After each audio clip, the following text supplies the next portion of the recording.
Hi, good morning. Hopefully okay po kayo lahat ngayon and sana po yung mga family si are safe. Okay, ano po bang mga things na natutunan ko from Mass today?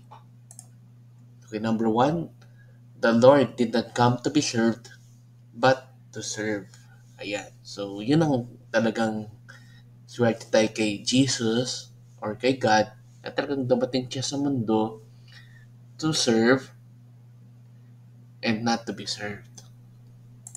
Kaya number two, the Lord gave His life as a ransom for our sins. So talagang mahal na mahal tayo ng Diyos at talagang give up niya yung buhay po niya para ma-save us from our sins, to be forgiven for our sins, and para magka-access din tayo sa heaven.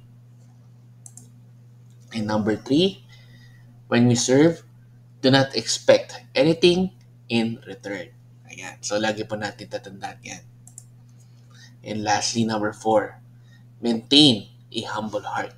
So, lagi lang po tayo maging humble sa lahat po ng mga ginagawa po natin, sa mga buhay-buhay po natin, and in our daily lives.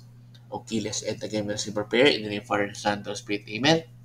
Lord, sana po ay kapag mag-serve kami sa ibang tao, huwag kami mag-expect na anything in return. Lagi po kami maging humble sa mga buhay po namin. Maraming salamat po sa pag-ransom nyo sa amin para ma-save kami from our sins. And sana nga po kapag makapag-serve kami sa kapwa po namin, lagi mo namin tandaan na gawin po namin yung tama at lagi lang po kaming tumulong sa kapwa po namin. Amen. In the name of the Father, and of the Son, and of the Spirit. Amen.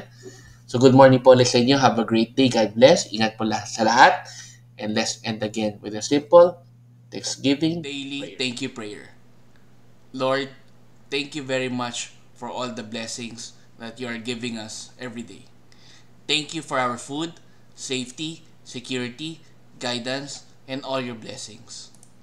Please avoid us getting sick from all illnesses and forgive us for all our sins.